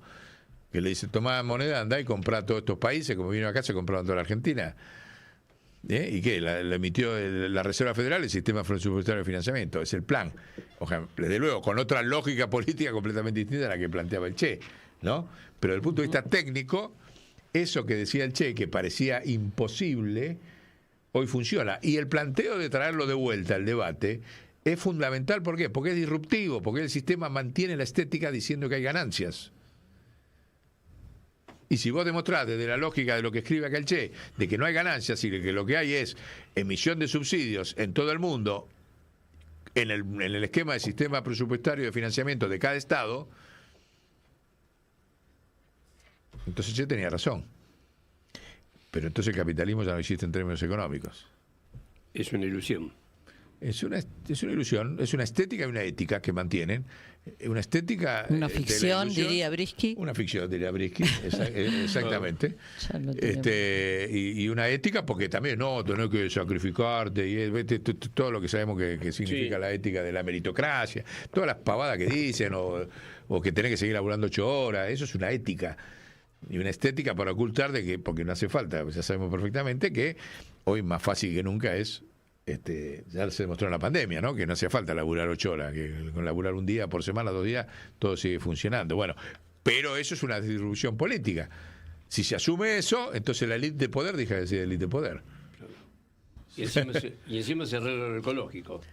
Exacto. Y encima se arregla lo ecológico. Matar dos problemas, dos pájaros de un tiro. El problema civilizatorio y el problema ambiental. Claro. Bueno, pero ellos dejan de ser lo que son. La élite imperial o el Yalta tiene que asumir, el Yalta 2, tienen a su mismo, muchachos, hay que cambiar la civilización. Hiciste acordar a Maradona. A ver, al Diego. Sí, al Diego. En un reportaje que vi los otros días, que no sé quién se lo hace, que agarra y dice, yo tengo que defender a los jugadores. Sí. Sí, yo tengo que defender a los jugadores porque a mí me está esperando mi mamá. Emocionante, ¿no? Digo, sí, ¿no? Pero no sos de la familia FIFA, pero sí de la FIFA. No soy de la familia de la FIFA, pero sí mi familia no es hija de puta. Sí. Genial, Claro. genial. El Diego, la verdad es... ¿Vos decís que el Yalta del siglo XXI son los hijos de puta?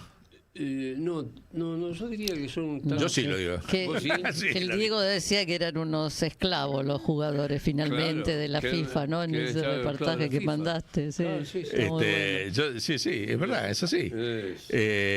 El Che planteaba que, bueno, que una cuestión central del enfrentamiento era los estímulos, si estímulos morales o estímulos, ahí tenés la diferencia. Sí, claro. El planteo del Las Diego, ilusiones. Dos ilusiones. claro, La ilusión de hacer el bien y compartir entre todos, o la ilusión de tener y a vos dejarte... Bueno, digamos que en el sistema socialista comparten un poco más el bien que en el capitalismo, digamos, también, ¿no? sí, pero, un poquito más, bueno, pero digamos. ahí es donde otra parte importante de los papeles del Che es lapidario, porque dice los trabajadores y destruye el manual de economía política soviética, dice, y hoy es extensible a China, discúlpenme, los cholulos chinos, los cholulos de China, dice, los trabajadores de las empresas multinacionales son explotadores de los pueblos del tercer mundo. Lo dice el Che acá en esta crítica. Entonces, el manual de economía política soviética planteaba una fantasía, una ficción, Claro. que decía que había una alianza entre los trabajadores de los países desarrollados y los oprimidos de los países subdesarrollados, y él se dice, no, eso es mentira, eso es falso, porque les tiran una migaja de la explotación sobre los países del tercer mundo y con eso no existen. Eso lo dice el Che acá. Esa fantasía de que porque son clase trabajadora, pipiripipí, ¿está? Bueno, eso dicho hace 60 años, hoy pasa con los trabajadores chinos. Son socios de la expansión de las multinacionales chinas que están desindustrializaron la Argentina y ahora vienen en el marco del Yalta 21 a desindustrializar toda América Latina. Por eso hay contradicciones y fracasó el encuentro de los BRICS de ahora. ¿Por qué no fue Lula? ¿Por qué no dice más allá de contradicciones en otro terreno? Porque le está fundiendo la industria, le está destruyendo, China le está destruyendo la industria a Brasil. Así lo que pasó acá y pasó en Chile, ahora el próximo país a ser desindustrializado Es China. es Brasil. Por eso Lula no fue. Porque pueden estar de acuerdo en eso. Dice, no se avanza en la desdolarización. Lula planteaba avanzar en la desdolarización, pero China no quiere. Y lo explica muy bien una nota ahí que dice Marcó del Pont, nuestro compañero de La Plata, donde dice, señores, para los chinos no es negocio desdolarizar la economía mundial. Porque viven del dólar también, son asociados en esa dinámica. Tienen unos saldos comerciales con Estados Unidos que si desdolariza la economía desaparecen. ¿Y con qué lo reemplazan? Lo dice clarito Marcó del Pont. Entonces, hay un cholulismo, por acá me animo a decir otra cosa, el cholulismo es una fiaca de nacionalismo.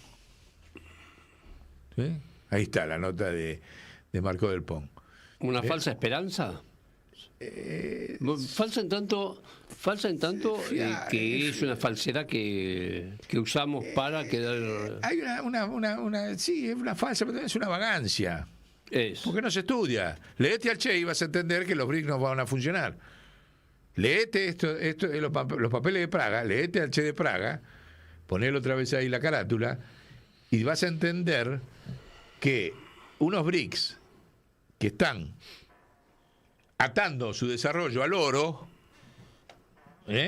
no van a funcionar para solucionar los problemas del tercer mundo, o de los países subdesarrollados, o la pobreza, o la deflación mundial. La ruta de la seda no va a servir para nada para resolver el problema de la deflación mundial. Por eso se pelea Lula en los BRICS, y no va. Y está en esta tensión. porque China no quiere avanzar en la dolarización, porque necesita mantener dolarizada una parte de la economía mundial, y porque los BRICS están basados en el oro, que es exactamente lo que critica y lo más útil. ¿Dónde está acá lo del oro? Esperen, ya le digo. El Che critica. El Che critica el manual de economía política soviética. Sobre todo por eso, ¿no? Por el descanso en el oro. Porque dice la moneda soviética tiene que estar basada en las reservas de oro soviéticas. Y el Che dice, eso es una mentira, eso no es así. Dice, la moneda soviética tiene que estar basada en la masa de producción de bienes que tiene la economía soviética.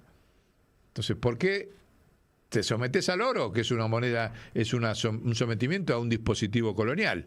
¿Por qué los BRICS aceptan el oro para la conformación de la reserva de su Banco de Desarrollo? Están cometiendo el mismo error que critica el Che.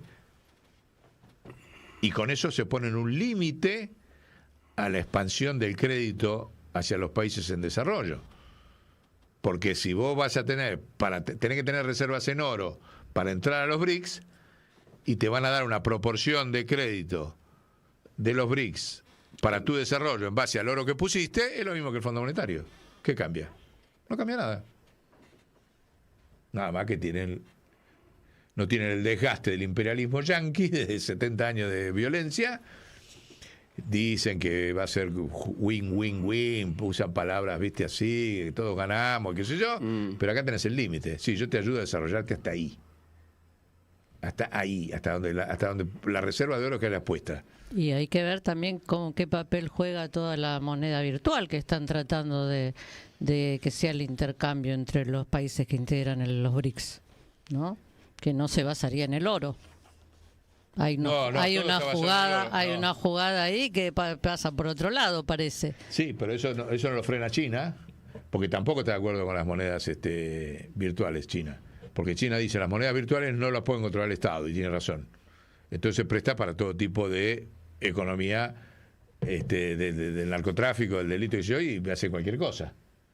Entonces no hay consenso sobre las monedas virtuales.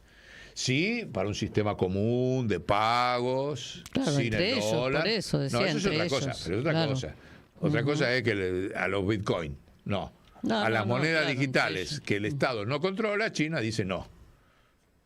Entonces, pero hay otra cuestión fundamental. Te están planteando un banco de desarrollo en las mismas condiciones que el Fondo Monetario. Entonces, ¿cuál es? No es la salida por ahí, muchachos. O sea, y cuando estoy diciendo... Es decir, más o menos cómo funcionan algunos bancos, ¿no? Te presto a vos que no necesitas. Sí, o por los intereses que ¿No? después te hacen depender ¿Te presto a siempre. vos? O te presto poquito para que me compres a mí. Claro. Te presto un poquito, pero me compras mercadería, me compras la tecnología a mí, a los países del BRICS. Es como la moneda del... Pero no te doy plata para que Argentina tenga un banco de desarrollo, por ejemplo. Que sí que está ausente de todos los debates. O sea, todos los que están en el BRICS tienen su banco de desarrollo. Argentina no tiene su banco de desarrollo. Yo me acuerdo cuando entró esos 2 meses que estuvimos adentro, yo dije, bueno, supongo que irán a pedir 20.000 palos, 30.000 palos para que Argentina vuelva a tener Banco de Desarrollo. Lo estudiamos y resulta que no, entre la facultad del Banco de Desarrollo no está esa, de los BRICS. O sea, te van a dar plata para que hagas un camino, un puente, un aeropuerto, un puerto, mejorar un puerto para que ellos puedan exportarte a tu país, pero no te van a dar plata para que te desarrolles. Y si no, tráeme algún caso. Traerme algún caso de algún país que se haya desarrollado hasta ahora en base a eso. De los propios swaps que recibió Argentina de China están atados a las condiciones que le ponga el Fondo Monetario de la Argentina. Si no, China no te da la plata. Porque hay un Yalta 2, muchachos. El Yalta 2 es una administración. En algún momento lo dijo Cristina, Lo sinceró. Dije, ¿para qué vamos a ir al G20? Es un G2. Lo dijo así. Todos los demás estamos pintados. Lo dijo Cristina. Cristina blanqueó que existe un Yalta 2. Cuando era presidenta todavía, Porque, no sé, había una reunión y ella no iba, mandó a alguien. Dice, ¿para qué vamos ahí si no, como diciendo, vamos ahí a sacar, sacamos la fotito, ¿viste? Es un simulacro, es un G2. Hacer como si. Y lo dijo así, es un G2, es China y Estados Unidos, todo lo demás estamos de adorno. La presidenta en Argentina, ¿eh? Entonces, ¿existe el Yalta 21 o no? ¿Cómo hacemos nosotros para ahí? Bueno, ahí viene, ¿cómo hacemos nosotros para recuperar una soberanía que no dependa del Yalta del siglo XXI? Eso lo vamos a ver en otro programa que viene después o antes, no sé cómo se va a editar, que se llama Emociones, ¿cómo se llama? Soberanía emocional. ¿Tenés la carátula ahí? No. No, emociones y renuncias para que se vaya Milei, que se vaya el virrey Milei, algo así. Ahí está la carátula. Bueno, pero ese es en el otro programa donde vamos a desarrollar qué alternativas hay a esta falsa ilusión de que con los BRICS, ahí está, las emociones y las renuncias para vencer al virrey Milei. Ese es el programa donde vamos a desarrollar eso, de qué caminos tenemos que seguir los argentinos ante esta situación donde los BRICS no nos van a solucionar ningún problema. Y como no se lo van a solucionar a nadie, se equivocan, Fíjense la tensión con Brasil. Fíjense que Turquía acaba de entrar a los BRICS. Turquía, que es de la OTAN, es miembro de la OTAN y entró a los BRICS. Y Turquía es el que ha financiado todos, junto con Qatar, todos los terrorismos supuestamente islámicos. El ISIS, Al-Qaeda, ahora a Hamas, financiado por Turquía y acaba de entrar a los BRICS. Eso es otro programa que después vamos a desarrollar bien a fondo con los materiales de Norberto Ceresole. Entonces, no es equivocado hacer ese cholulismo BRICS o cholulismo chino, porque no nos van a solucionar el problema en la Argentina para nada. Porque ellos tienen que solucionar prioritariamente su crisis de sobreproducción. Tienen que ubicar su producción en el mundo por cualquier lado. Trump gana para cerrar la economía de Estados Unidos frente a los chinos. Se lo están pidiendo desesperadamente las automotrices, las acerías, todo. ¿Se dan cuenta? Entonces, la guerra mundial es una guerra de subsidios para ubicar la sobreproducción mundial. Y de eso Argentina está con un grado de debilidad que solamente con lo que vamos a hablar en ese otro programa puede revertir. Pero bueno, volviendo entonces al planteo de que la discusión hay que llevarla al terreno de el sistema presupuestario de financiamiento actualizado a hoy, pero no como un proyecto, como una realidad que ya existe. Si nosotros logramos correr el velo y que la política realmente, nosotros, la política de los pueblos, empiece a ver esa realidad que está oculta con la realidad de cómo funcionan las cosas, con el sistema presupuestario de financiamiento, en sus diversas expresiones políticas, ahí le estamos diciendo piedra libre para todos mis compañeros, muchachos, lo descubrimos. Se acabó la mancha. Viste que el primero llega a la piedra, ¿te acuerdas cómo era el juego? Tenés que, y para eso hay que leer los cuadernos de Praga. Para eso hay que estudiar estos tres conceptos que le dije. El capital es una intuición apenas, dice el Che, en el año 65. Después deja este mandato, el cual nosotros tenemos que cumplirlo, no pudo, parcialmente lo hizo Borrego. Y miren lo que dice en ese, se anima a criticar a Marx. Dice, el manual de economía política, siguiendo a Marx, dice, la crisis son el más palpable exponente de las fuerzas productivas creadas por el capitalismo, ha rebasado los marcos de relaciones burguesas de producción, por lo que estas últimas se convierten en un freno para el desarrollo ulterior de la fuerza productiva. Eso decía el manual clásico del marxismo. El Che expone, no es posible hacer una afirmación de este tipo o historiar la crisis desde hace 200 años. Por otra parte, hay crisis de crecimiento que conducen a la concentración monopolista de capitales. O sea, hay crisis, se concentra en capital y todo sigue andando. Eso es lo que estamos permanentemente viendo desde 60 años.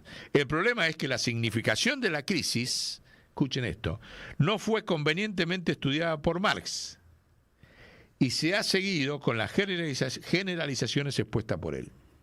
O sea, el Che dice que Marx no estudió suficientemente la dinámica de las crisis. Dice, no fue convenientemente estudiada por Marx, no tuvo tiempo, se murió antes, no está diciendo que es un incapaz, pero no las estudió, no las vivió, no estudió la economía política. Los estados no tenían el rol que tenían para esta concentración monopólica, para la economía política de los subsidios. Ni Marx, ni tampoco el Che las tuvo plenamente, las intuyó, como dijo acá, pero no me quedo con una afirmación de estas características. Así que el Che está diciendo que Marx no estudió suficientemente las crisis, no que no las estudió, no las desarrolló, no las desarrolló, y tenemos que desarrollar nosotros. Y como esto hay esto, miren, el Movimiento de Liberación Nacional, decían en los manuales marxistas, de las colonias, los países dependientes suman a la lucha contra el imperialismo la gigantesca mayoría de la población del planeta, oprimida por en la lucha de los pueblos del mundo colonial por su liberación, desempeñada cada vez más el dirigente del proletariado, como el jefe reconocido de las grandes masas campesinas y todos los trabajadores, los intereses del movimiento proletario de los países del capitalismo desarrollado y los movimientos de liberación nacional de las colonias reclaman la fusión de estos dos tipos de movimientos revolucionarios. Falso de toda falsedad, dice el Che. No hay punto de contacto entre las masas proletarias de los países imperialistas y los dependientes. Lo mismo que pasa hoy con los BRICS. Todo contribuye a separarlas y crear antagonismos entre ellas. También es falso que el proletariado se distingue del proletariado en estos países. La ideología del proletariado sea el que cumpla el papel dirigente de la lucha de liberación en la mayoría de los países semicoloniales. La escala es esta. Los obreros de los países imperialistas reciben las migajas de la explotación colonial y se vuelven cómplices de los monopolistas. Los obreros de los países dependientes reciben un salario muchas veces menor, pero un salario al fin, y tienen cierta estabilidad en sus puestos, sobre lo que pesa una gran oferta de trabajo de campesinos sin tierra y desalojados. Los campesinos de esos países son despojados, los inmigrantes, viene eso que hablaba son esos campesinos. Los campesinos de esos países son despojados de sus tierras para crear la posición latifundista y la oferta de trabajo en los países centrales. Como no tienen crecimiento demográfico, sí, sacarle todas las tierras, dejarlo que se vengan a vivir acá y laburan de esclavos en los países centrales. Su economía natural desaparece y nada la reemplaza. Son los auténticos miserables de este momento en la gran mayoría de los países. Esa es la fuerza revolucionaria.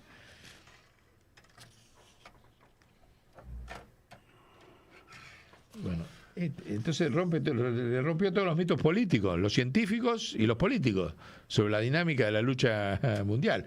Por eso le dijeron, no, sacámelo de acá, sacámelo, que no me venga a molestar, ni en el Congo, ni en Bolivia. A ver cuál otra hay. Bueno, hay que leerlo todo. Y ojo, que esto es el 90% de lo que escribió el Che. Después se publicó el 100%. Porque hubo algunas cosas que por razones políticas Borrego no puso en lo que tenía. Después salió la publicación completa. Ah, mira. Que después y algunas se referían a la Argentina. Por eso no. ¿Y dónde están disponibles? Después de que nosotros lo publicamos, como a los 5 años, esos cuadernos completos. Ocean Press, que es la editorial, porque los dos ejemplares lo tenía la viuda del Che, Aleida y Borrego. De hecho, cuando yo fui a hablarlo a Borrego para publicarlo, le gustó la idea y me llevó a hablar con Aleida para que Aleida autorizara esa publicación. Él hizo este resumen donde sacó algunas partes. Pero digo, los dos cuadernos completos están disponibles Ocean Press, después, a los 4 años, Ocean Press publicó completo. Bien. No es mucha la diferencia, pero políticamente es mucha, sobre todo para Argentina. Porque habla de los factores revolucionarios en la Argentina, el Che ahí. Bueno, y sigue, pero, insisto, hace falta recuperar este debate, actualizarlo a la nueva realidad. En lo económico es muy fácil demostrarlo. Lo más difícil es en la disputa estética y ética. Porque los tipos tienen un dispositivo de ocultamiento de esto monstruoso. ¿Viste? Viene BlackRock y no viene disfrazado como sistema presupuestario de financiamiento de Estados Unidos. Como inversor. Es un inversor y que viene a desarrollar el país, claro, y que entonces va a haber trabajo para todo el mundo. Ahí está el gran desafío, que incluso hasta va a una cuestión muy interesante, porque el sistema presupuestario de financiamiento que vamos a actualizar nosotros, demostramos que la propiedad privada ya no existe en el mundo. No de tu casa, no de tu coche, sino de los sistemas de producción. Los sistemas de producción hoy están en manos de los fondos de pensión de los trabajadores y de la emisión de moneda de los bancos, de los estados. Esta fantasía de que el mercado y el mercado y el mercado. La libertad del mercado, la fantasía. Claro, pero Raspasi, ¿quién es el dueño de las empresas? Claro. Tráeme el dueño. Te fabrican un Elon Musk, esto, qué sé yo, pero anda a meterte a ver cuál es el flujo de plata con lo cual Elon Musk lo hizo, y lo hizo con la emisión del Estado, o lo hizo con los fondos de los aportes de los jubilados de Estados Unidos. Entonces, ¿de quién es la propiedad de Tesla? Y de cualquier multinacional. Está socializada. Y de las tierras que han sido invadidas y conquistadas. Bueno, después van ahí, pero te quiero decir, ya ese velo es el que hay que correr. Porque en estos 60 años de que el Che planteó eso, se socializó la privada, no se socializaron los medios, no se estatizaron los medios de producción, como estaba en la discusión de los décadas del marxismo y qué sé yo. Se socializaron. Es más potente, ya está hecho. Ya está hecho. Y si vos entendés lo monetario, que es lo más oculto, es el gran mito de la ficción, que te lo fabrican académicamente, te fabrican premios Nobel, para ocultar que lo monetario es mentira. Es una ficción total. Porque si demostrás esto, che, muchachos, este es otro sistema, esto no es más capitalista. Acá somos todos dueños, dame la mía. Como dice, dame la que me corresponde. Claro. Sí, déjame vivir bien. Sí, claro. Discutimos otra política. Entonces, ese es el gran debate de actualizar en esta frase que es de Galeano, con lo cual Borrego termina el libro. Termina con una frase de Galeano muy linda. Dice, Galeano, con esto termina hablando Borrego el libro. ¿Por qué será que el Che tiene esta peligrosa costumbre de seguir naciendo?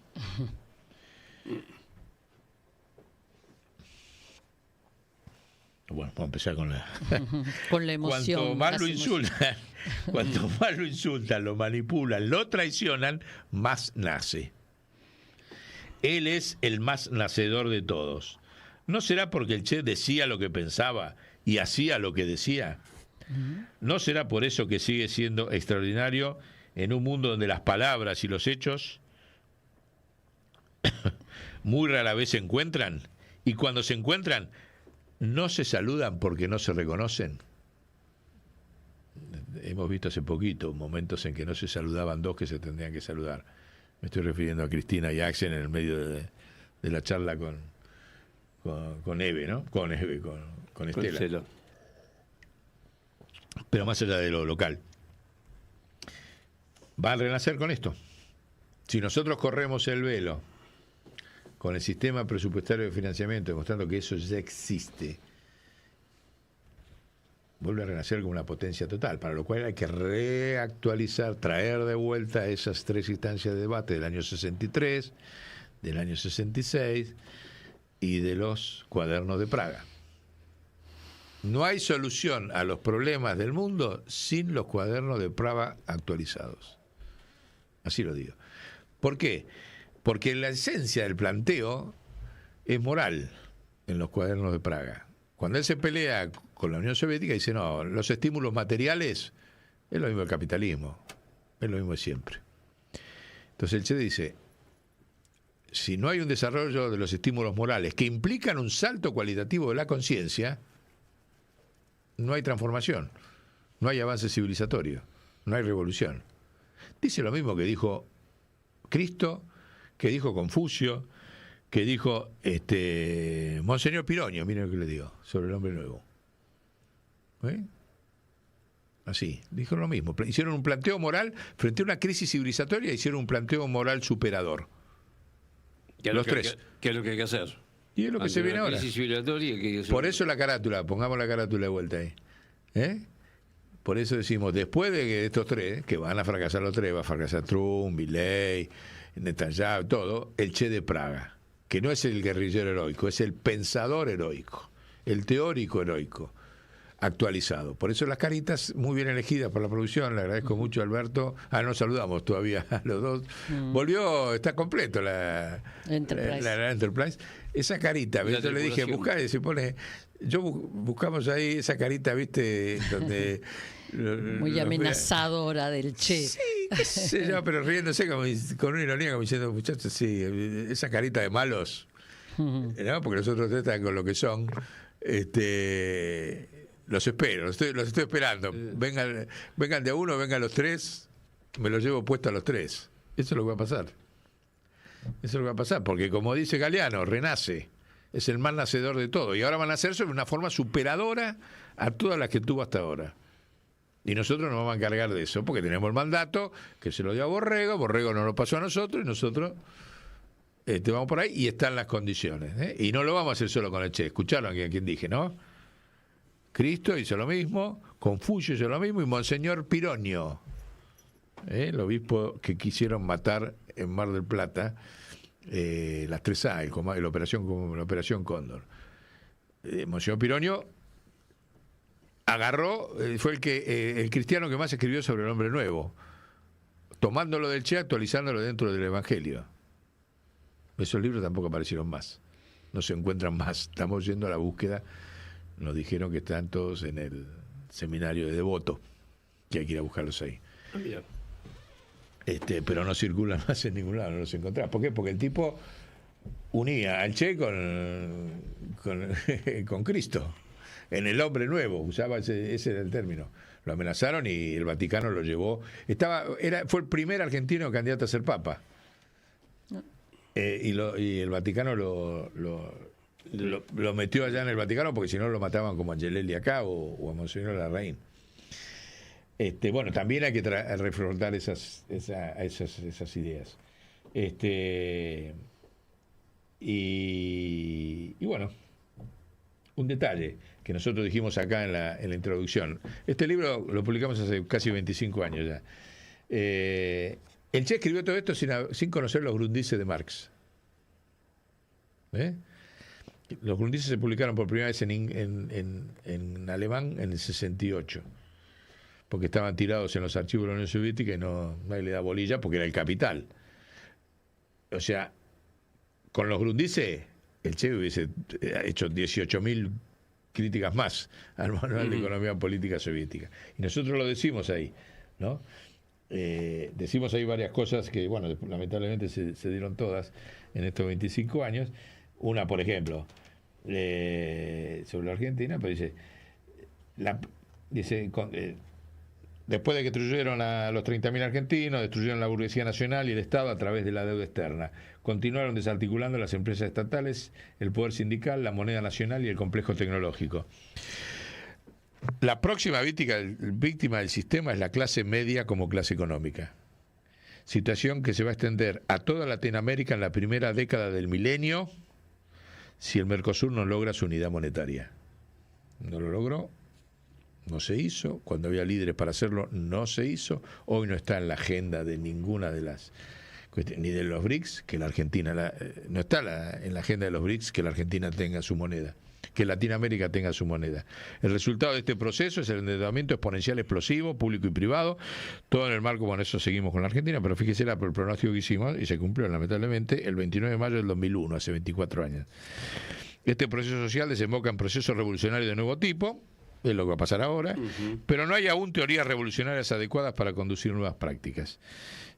Borrego se enojó cuando puse esto. No, ¿cómo vas a decir eso? Bueno, convenceme que hay, yo no la veo. Este es nuestro desafío. Recordemos que el Che murió sin conocer la existencia de los grundices de Marx, sin poder asimilar y potenciar ese gran caudal a un virgen. Imaginemos, para empezar, un cruzamiento de estos inéditos del Che con aquellos borradores previos al capital y a los desarrollos más avanzados actualmente de la economía ecológica, la entropía, la desmaterialización de la economía, la irracionalidad del crecimiento financiero exponencial, la medición no monetaria de los bienes, etcétera. Las implicancias revolucionarias de estos cruces son de un potencial imprevisible para un nuevo salto en la conciencia hacia el hombre nuevo y un replanteo de las instituciones que hoy se nos presentan como inamovibles. El proyecto editorial que se inicia con este primer libro es aportar actualizaciones científicas, bueno, en ese sentido, ahí seguimos.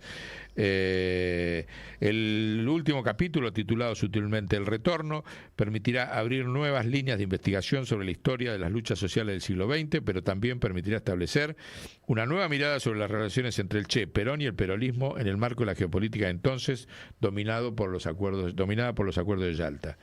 El Che había concebido un sistema científico de diagnóstico y solución, el sistema presupuestario de financiamiento, basado en la comunidad organizada de las fuerzas productivas y la conciencia de los pueblos. Ambos conceptos, en armónica evolución temporal, permitirán construir la soberanía nacional y la independencia económica de los países como base esencial para el desarrollo del hombre nuevo y el universalismo de los pueblos. Mayo del 2001. Eso lo escribió este señor. Como verán, seguimos la misma, somos una cabeza dura después de 25 años, pero ahora más potenciado. Bueno, nos vamos ahí, lo volvemos a poner al Che con Borrego, en esa última foto donde le entrega, ahí está, vinagreta, le decía, porque era tan amargo y le decía vinagreta a Borrego. Y bueno, salimos a la palestra con actualizar el debate. Tenemos una buena cantidad de estos libros que yo siempre dije que ¿por qué no lo distribuís? Dejémoslo ahí, ¿ven? Iban a hacer el trabajo los domingos, a hacer trabajo físico los dos. Uh-huh. Y era el hombre al que le confió todo. La cuestión teórica se la confió a él. Y no lo quiso llevar a Bolivia para que hiciera esto. Él quería irse a pelear con el Che a Bolivia y no lo dejó. Dice, no, tu misión es otra, tu misión es hacer esta. Y bueno, ahora la tenemos delegado nosotros. Pero tenemos de estos un montón de libros. Que todo el mundo dice, ¿por qué no lo vendiste? Porque no era el momento. Ahora sí. Uh-huh. Ahora es el momento de que nosotros vamos a volver a hacer circular este libro con un objetivo muy selectivo. Tenemos casi 1.500 libros de este libro editado, que todo el mundo dice, ¿para qué no tenés acumulados ahí? Porque ahora es el momento, antes no era el momento, se estaba en otra lógica, y lo vamos a hacer circular en el marco de la convocatoria que estamos diciendo en este programa. Así que a preparar grupos para trabajar, estudiar y accionar. Y reflexionar. Bueno. Nos vamos. Chau. Nos vemos. Hasta la próxima. Comienzo de espacio publicitario.